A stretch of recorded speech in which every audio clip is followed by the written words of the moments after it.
La rédaction vous présente ici son dossier audio « Karma », lu par Sébastien Lacheret, accompagné de l'édito du rédacteur en chef, Sébastien Lély. Bon voyage et belle découverte à vous.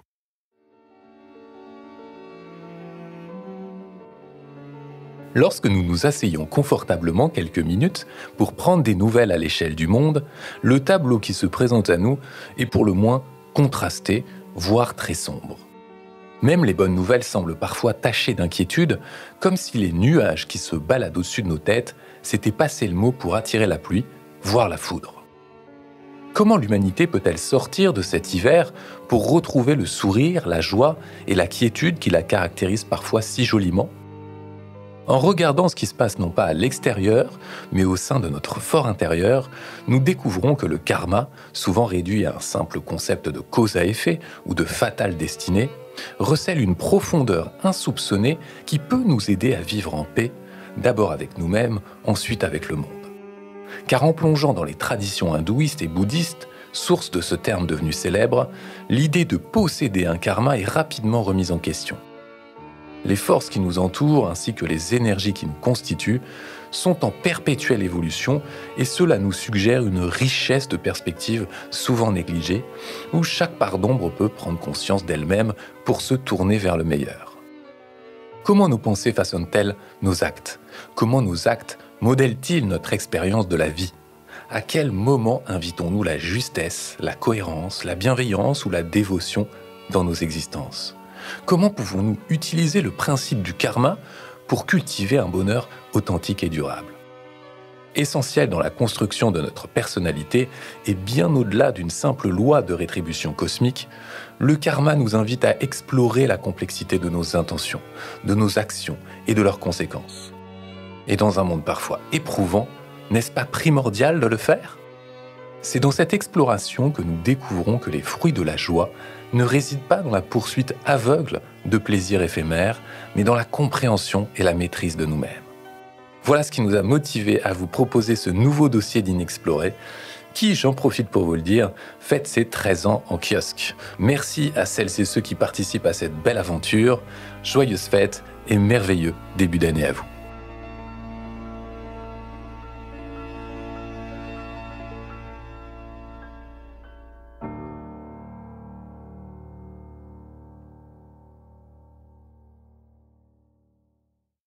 Karma. Doit-on parler de destinée ? Faut-il évoquer le fatalisme lorsque les événements nous secouent ? Ou bien est-ce qu'un concept plus déroutant encore est à l'œuvre ? Et si le karma était avéré ? Comment réagirions-nous face à ce qui pourrait venir de vies antérieures ? Quelles sont nos possibilités d'action et de connaissance ? Autant de questions qui nous taraudent depuis que le concept de karma, venu d'Asie, éclaire nos vies, tout en les nimbant de mystère.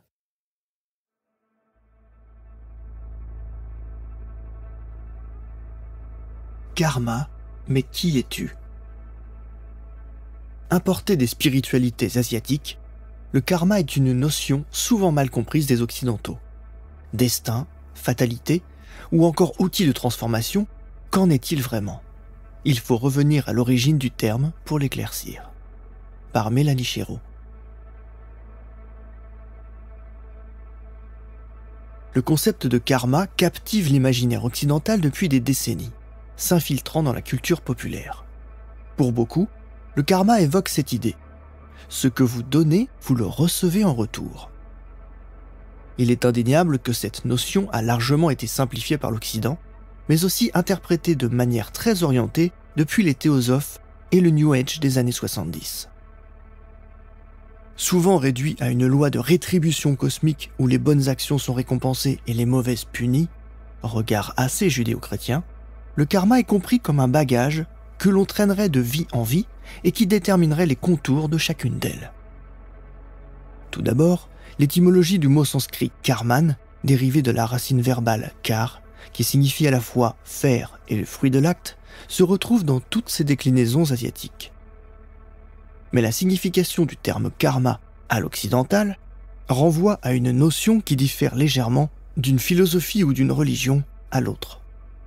Si le karman est une notion commune au bouddhisme et au brahmisme, Il convient toutefois de ne pas confondre leur conception du karman, précise Philippe Cornu dans son dictionnaire encyclopédique du bouddhisme.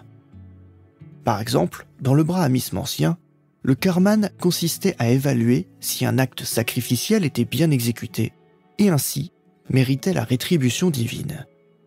Il avait une fonction sacerdotale dans une religion de sacrifice organisée en un système de castes très puissant. La notion a ensuite évolué au fil des siècles, lorsque l'hindouisme s'est enrichi du Vedanta notamment, puis lorsque le Bouddha a créé sa propre voie, ajoutant également des modulations au terme, le jaïnisme ayant aussi sa propre définition. Nous sont parvenus ensuite en Occident des bribes et des mélanges de karman, qui a perdu son N, pour devenir un précepte largement diffusé parmi toutes les autres importations asiatiques en matière de spiritualité. Les origines du karma. Le yogi Sadhguru, maître spirituel dont l'enseignement est hérité de l'hindouisme, a écrit un ouvrage entier sur le sujet du karma. Il revient aux origines du monde, à la création de la première mémoire, avec la parabole des déités. Au début de l'univers, il n'existait que Shiva, l'auto-créé, intelligence pure sans la mémoire. Soudainement, apparaît alors Shakti, l'aspect actif du vide, et la rencontre des deux va entraîner la création. Petit à petit, la forme a commencé à engendrer plus de formes. La mémoire a commencé à engendrer davantage de mémoire. Le cycle karmique était lancé, raconte Sadhguru. À travers le prisme de nos concepts occidentaux, nous dirions que l'intelligence a inventé la mémoire, ce qui signifie que le premier acte créateur marque la naissance de la mémoire, du karma, ajoute-t-il. Et de préciser que la source de la création est une intelligence pure qui crée la mémoire à partir d'elle-même. L'enseignant de yoga Joachim Vallée explique également que dans les dérivés védiques, on retrouve les deux forces Purusha, l'être étant, qui n'agit pas, et Prakriti, celui qui fait, dont l'association crée Karman. On peut imaginer que la cause de Karman, c'est le désir, car il a bien fallu que le monde soit désiré pour apparaître, macroscopiquement. On peut le penser tout simplement parce qu'à notre échelle, c'est le désir qui meut l'acte, illustre-t-il. Alors justement, comment sommes-nous passés de l'échelle globale à l'échelle individuelle ? Sur ce point, les philosophes se rejoignent, car dès lors que la mémoire entre en jeu, elle crée du karma. Les êtres humains sont passés d'une intelligence parfaite à une mémoire qui se prend pour une intelligence. Et ils sont passés de l'intelligence à l'intellect, et de la conscience à la conscience de sa personne, précise Sadhguru. Ainsi, créant nos mémoires, attachées à notre moi émergent, nous avons commencé à accumuler du karma. Joachim Vallée explique que l'ego, ahamkara, littéralement ce qui fait agir, est un assemblage de mémoires. Il va s'auto-alimenter en fruit des actes, et selon la logique des mémoires qui sont déjà là. Comment fonctionne le karma individuel ?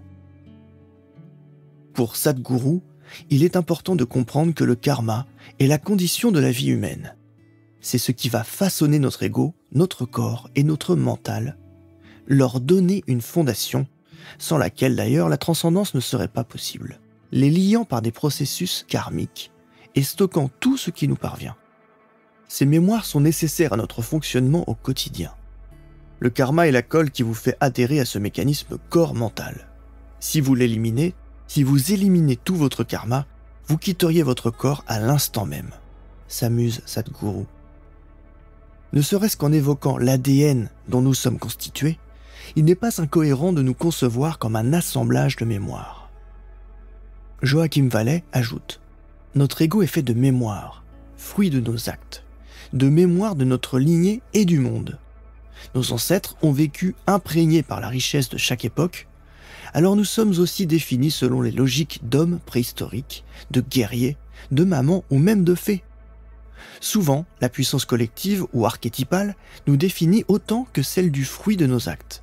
C'est selon cette complexité qu'apparaît, dans le grand tissage des mémoires du monde, le tissage particulier, unique, qui va définir l'apparition de moi à un moment donné. Et ce sont ces mémoires qui, plus prosaïquement, nous permettent de fonctionner en société ou de ne pas mourir prématurément, enfin normalement, en prenant soin de nous. Tout le paradoxe réside ensuite dans l'excès de personnalité qui va entourer l'ego. Votre vie s'organise simplement de manière à satisfaire vos inclinaisons. Le karma est bien plus fondamentalement une question de volition, précise Sadhguru. Ainsi, par la suite, notre accumulation karmique va dépendre de notre intention, et comme nous sommes totalement identifiés à notre moi et que nous réagissons en fonction de nos mémoires, nous créons sans cesse du nouveau karma. En d'autres termes, nous nous identifions à un sentiment de séparation qui nous fait accumuler du karma, puisque tous nos choix d'action se font dans l'idée de préserver ce moi illusoire contre un extérieur. Nous opérons une discrimination, j'aime, je n'aime pas, qui renforce la personnalité et nous nous assimilons à nos désirs, ce qui continue la chaîne karmique. La vision de Bouddha. Dans l'optique abordée par le Bouddha Shakyamuni, la notion de karma est associée à l'intention et à l'esprit. Pour le bouddhisme, un acte accompli sans volition ne crée pas de karma. Il faut 3 conditions pour qu'il y ait karma. L'intention, puis l'acte, et enfin le résultat de l'acte, accompagné de la réjouissance de ce résultat. Ainsi, il y aura trace dans l'esprit, et celui qui agit vivra une situation de même nature que ce qui l'aura produit. Là aussi, le karma est lié à la notion d'ego, car le karma est toute action qui a été motivée par une intention qui consiste à perpétuer le sentiment du moi, selon Bouddha. En cela, il s'éloigne du jaïnisme et inclut tous les actes, même ceux commis inconsciemment, ce qui rend la libération bien plus complexe que dans le bouddhisme. Les jaïnistes sont en effet des ascètes de l'extrême. Le moine de l'école zen Soto, Pierre Crépon, précise « Karma, qui se dit go en japonais, signifie acte du corps, de la parole, des pensées, qui produisent des conséquences.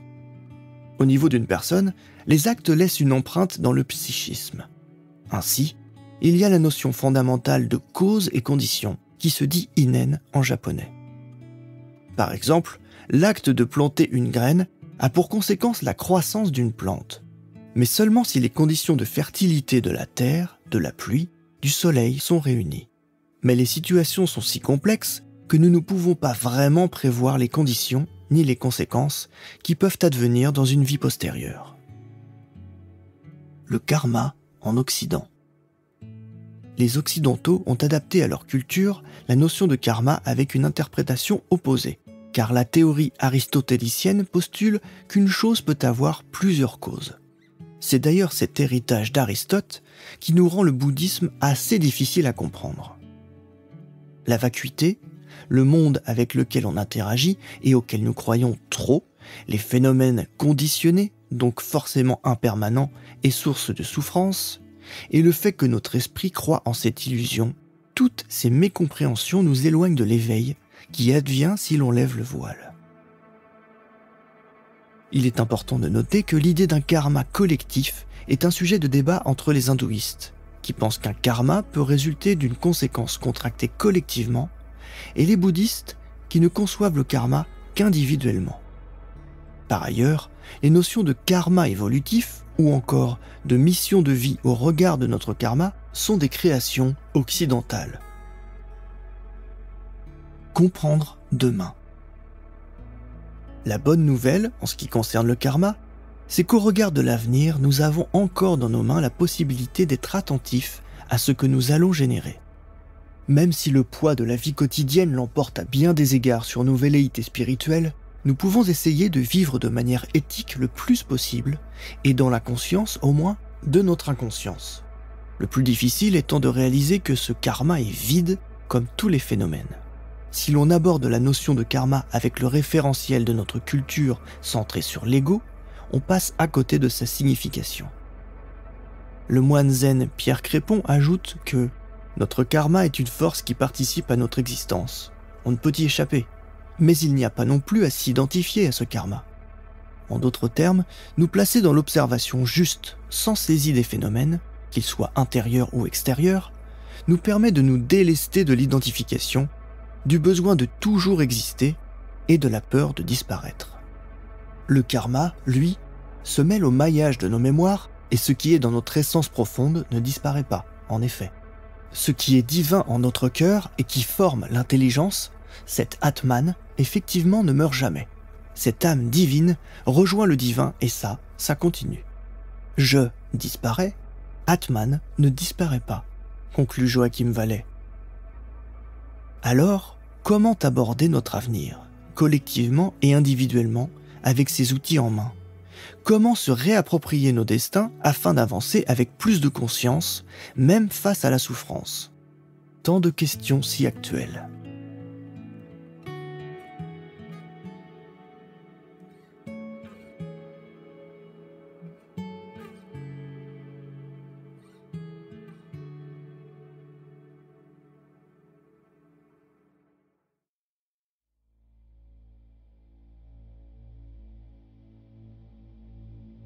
Petite manigance avec le cosmos. Appliquer la loi du karma sans en comprendre la substance, c'est le pari un peu risqué que font certains courants néo-spirituels occidentaux. Le résultat, une appropriation culturelle dérégulée qui fait le lit de nouveaux fantasmes et illusions dans le monde spirituel. Par Sarah Leclerc. Le karma, nouvel argument de vente de l'industrie du bien-être, est en passe de devenir un mot d'usage courant en Occident. C'est mon karma, entend-on pour résumer une situation désagréable sur laquelle aucune force ne peut agir. Une notion si profondément détournée qu'elle deviendrait presque synonyme de chance. Si l'infortune s'abat, c'est que le hasard ne joue pas en la faveur de celui qui se cache derrière ce malheureux karma. Or, l'étude de ce concept révèle une connaissance diamétralement opposée. L'ignorance de la loi du karma, de sa nature exacte, de ses tenants et aboutissants, est l'un des grands fléaux de l'époque moderne. Elle ouvre toute grande la porte à une conception primaire, voire sauvage, de la liberté. Elle développe l'arrogance et la volonté de puissance chez l'être humain et le conduit à arpenter le chemin scabreux du prométhéisme, propose Gérard Chinré-Pillet, moine bouddhiste de la tradition zen Soto, professeur de philosophie et auteur. Loin d'être la première réappropriation culturelle fantasmée par certains courants néo-spirituels, cette tendance détournée peut être recadrée par la pratique d'une voie spirituelle encadrée. Alors, pourquoi le karma revisité rencontre-t-il un si grand succès ? Quelle confusion et illusion nourrit-il ? Comment se prémunir d'une telle incompréhension ? Les dealers de libération karmique fixent leur prix. Consultation miracle ou programme collectif, la libération du karma a rejoint la très florissante industrie du bien-être. Mais à la différence de la voie spirituelle, cette libération est survolée et monnayée parfois à prix fort. Un astrologue m'avait parlé d'une rétribution karmique liée à un mauvais usage que j'aurais fait de l'argent sans pour autant me proposer de solution.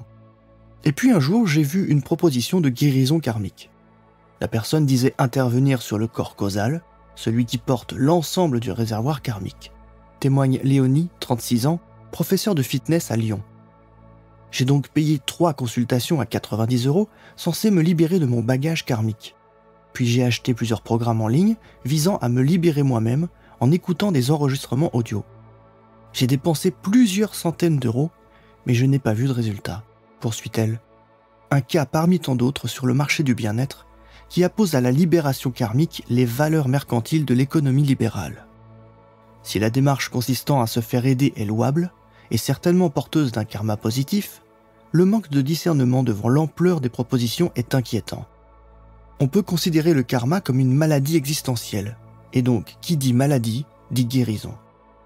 Mais pour autant, on ne peut pas consommer la guérison karmique comme on peut consommer les autres formes de guérison holistique aujourd'hui en Occident, explique Sandy Hinzelin, docteur en philosophie, auteur et spécialiste du bouddhisme tibétain. La thérapie karmique reste donc un domaine encore très flou. Elle précise que des guérisseurs sont toutefois en mesure d'agir sur des mémoires transgénérationnelles et les blocages énergétiques, aidant à la libération de nœuds karmiques. Mais ils ne peuvent pas avoir la prise de conscience et l'action juste propre à la résolution karmique à la place de leurs clients. La confusion s'accentue quand il s'agit d'interagir avec des enseignants spirituels. C'est difficile de faire la part des choses quand on souffre beaucoup. Alors, quand un enseignant spirituel nous propose de faire des offrandes d'argent à des divinités pour alléger un karma, suggérant que la libération sera à la hauteur du montant donné, peu importe le prix, peu importe que cela nous mette en danger financier, on le fait, quitte à donner 1000 ou même 2000 euros, raconte Samir, 45 ans, kinésithérapeute en Île-de-France. À la source de ce marché du karma, l'ignorance de ce qu'il est vraiment. Avoir un karma, dites-vous ? Avoir ou être un karma, c'est une réflexion que propose Sandy Hinzelin dans son ouvrage « Les 12 lois du karma ». Elle ouvre la porte à l'une des grandes méprises contribuant à distordre la notion de karma. Avoir un karma suggère une compréhension grossière de la notion. Implicitement, l'idée est donnée que le karma se greffe à nous, qu'il est un ajout à quelque chose. Mais quel est ce quelque chose dans ce cas ? Questionne-t-elle.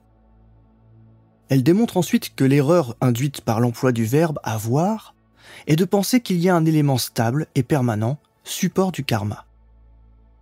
Être un karma n'est pas encore totalement exact, mais c'est une terminologie plus juste car il n'y a pas de support au karma. Il n'y a que le karma qui s'actualise en permanence en fonction de toutes les causes et conditions qui nous façonnent. Une démonstration qui met à mal toute volonté de troc ou de négociation avec le cosmos pour se débarrasser, un peu rapidement, de cet encombrement. Chaque souffle de vent, chaque battement de cœur est le fruit du karma. Selon la doctrine, l'ensemble de nos expériences, à commencer par le mental et le corps auquel nous nous identifions, les névroses, les soucis de santé qui nous gâchent la vie, mais aussi la totalité des facteurs environnementaux, relations, famille, situation matérielle, contexte socio-économique, stabilité politique, sont le fruit d'actions antérieures, précise Sophie Portolano, enseignante en philosophie des textes védiques dans le courant de l'Advaita Vedanta. Avoir un karma met celui-ci à distance, comme un pull enfilé dont on peut se dévêtir à volonté. Or, le karma se brûle et se consume comme une bûche incandescente. Et c'est l'ensemble de ce qui constitue l'individu, depuis le corps physique jusqu'aux formations mentales, qui s'embrase. Que reste-t-il quand tout a brûlé ? Si le monde occidental est aujourd'hui plus familier de l'avoir que de l'être, cet attachement à comprendre le karma comme un accessoire de la personnalité continue précisément de nourrir l'idée d'une personnalité stable et permanente. Gérard Chinray-Pillet va encore plus loin en précisant que, fondamentalement, nous ne sommes pas un karma mais nature de Bouddha infinie et inconditionnée. Le réaliser, c'est s'accomplir spirituellement et se libérer ainsi du conditionnement samsarique dont le karma est le moteur. Accumuler un karma positif, la fausse bonité. Une autre grande méprise qui façonne l'idée moderne du karma est l'attachement à en accumuler du positif. L'idée d'avoir un karma est souvent associée au mauvais karma, mais avoir un bon karma n'est pas forcément une bonne nouvelle non plus, puisque ça reste du karma. C'est donc créateur de causes et de conditions d'existence à venir, explique Sandy Hinzelin, avant d'ajouter que lorsqu'on a un très bon karma, on peut vivre le monde des dieux, une vie aisée, prospère et heureuse. Mais tant qu'on est encore dans le monde des dieux, on est encore dans le cycle des renaissances. Dans la vision occidentale du karma, cet argument du mérite est détourné de son contexte. Accumuler les mérites avec un objectif personnel de libération va à l'encontre de la loi du karma. Pour qu'une action soit méritoire, au sens karmique du terme, elle doit être marquée du sceau du désintéressement, explique Gérard Chinray-Pillet. S'attacher à thésauriser de bons mérites n'éradique pas l'illusion d'être un moi, je, séparé, mais contribue à le nourrir, perpétuant ainsi le conditionnement samsarique, ajoute-t-il. D'ailleurs, vouloir accumuler du karma positif est vain, puisque d'un point de vue non dualiste, il n'y a pas d'individualité pour en récolter les fruits. Comme le précise le sutra Visuddhimagga, il n'y a pas d'auteur au karma, il n'y a personne qui puisse en recevoir les résultats. Il y a seulement des productions phénoménales qui apparaissent et disparaissent en se transformant selon un mode d'interaction complexe, créant un enchaînement analogue à la relation existant entre la graine et l'arbre. Alors, faut-il pour autant renoncer à faire le bien ? Il semble évident que non. Mais l'intention est à clarifier. Faire le bien dans le but de se libérer est une sorte de petit accord commercial passé avec l'univers. On tente d'acheter sa libération par la pratique du bien. Or, dans de nombreuses traditions spirituelles, à commencer par le bouddhisme, mais aussi dans le yoga, il est d'usage de dédier l'ensemble des mérites accumulés par la pratique à tous les êtres sensibles de ce monde. En renonçant à conserver les bienfaits de la pratique pour son propre intérêt, on pénètre le champ de l'interdépendance de toutes choses. Le bien n'est pas fait pour soi, mais pour tous. Pour Sophie Portolano, oui, c'est indispensable de tendre vers le bien, mais la notion de bien est très relative, et elle peut être détournée par les désirs personnels qui souvent mettent en danger l'équilibre global. Une attitude de complaisance envers ces désirs est incompatible avec des aspirations spirituelles. Or, la pratique spirituelle occidentale est très auto-centrée. Elle consiste davantage à se faire du bien qu'à faire le bien. Rien n'est à condamner dans cette démarche, si ce n'est l'illusion que l'on avance sur un chemin d'éveil, quand en fait, on se promène sur le sentier du bien-être. Alors, comment agir avec sagesse devant la notion de karma, dans un contexte où l'individualité prime sur l'intérêt collectif? Briser le fantasme et plonger dans la pratique. Beaucoup de mouvements néo-spirituels envisagent la notion de karma indépendamment de la pratique d'une voie spirituelle ouvrant à la libération du moi et du mien. De ce fait, ils le réduisent à une technique de bien-être à appliquer pour obtenir des effets de nature à contenter les demandes de l'ego, avec pour résultat de renforcer ainsi l'ego au lieu de contribuer à son effacement, explique Gérard Chineret-Pillet. Le karma à la carte est représentatif d'une complaisance vis-à-vis des obstacles à la pratique d'une voie spirituelle. N'est sélectionné dans la doctrine que ce qui est compatible avec un mode de vie et de pensée confortable. Or, pratiquer une voie spirituelle encadrée, transmise et éprouvée par des maîtres éveillés et des érudits ne peut faire l'objet d'un commerce avec l'univers. La version moderne du karma est très Père Noël. On n'est même plus réaliste, ajoute Sandy Hinzelin. Le défaut de connaissance, d'enseignement, de recherche réelle et expérientielle de la notion de karma en est l'origine. Le karma est récupéré par des mouvements plus ou moins sectaires, comme la loi d'attraction, qui est, au mieux, un argument commercial pour le développement personnel, ajoute Sophie Portolano. Elle précise en outre que les systèmes philosophiques védiques et les pratiques spirituelles ancestrales millénaires sont conçus pour nous amener à évoluer en tenant compte des effets subtils du karma. Je ne suis pas sûr que l'on puisse en dire autant de mouvements religieux et spirituels dont les objectifs restent flous, même, voire surtout, pour leurs adeptes. Il faut donc briser le fantasme selon lequel la libération s'obtiendrait indépendamment d'un enseignement et d'une pratique. Alors, comment toucher la vérité du karma? Taizen Deshimaru, maître zen japonais initiateur du zen Soto en Europe, enseigne que durant la méditation, ou durant zazen, vous pouvez en observer les aspects infinis depuis le plus lointain passé. Vous pouvez voir votre karma comme une image reflétée dans un miroir pur. La proposition du bouddhisme prend racine dans la méditation et l'étude des enseignements. Mais il existe d'autres pratiques inhérentes à des courants spirituels millénaires, tels que l'Advaita Vedanta. Accéder à la connaissance, aux enseignements éprouvés et à la pratique est un rempart à la contrefaçon du karma qui sert d'argument de vente en Occident. Sophie Portolano conclut que l'étude des enseignements traditionnels sur le karma permettrait même, dans sa juste compréhension, d'être un antidote contre la pensée dominante selon laquelle le monde serait chaotique et arbitraire, instaurant un rapport au monde apaisé. C'est précisément cet apaisement, cette foi en l'ordre cosmique, qui donne lieu à la création de conditions propices à l'évolution spirituelle, de manière individuelle, mais aussi collective.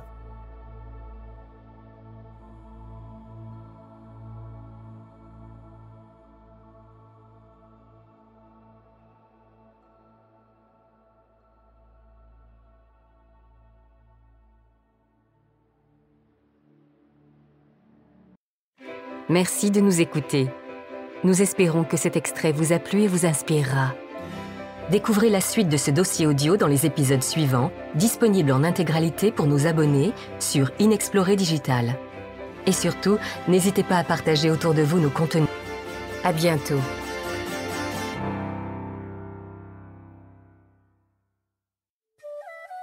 Des mystères du monde à l'extraordinaire dans nos vies.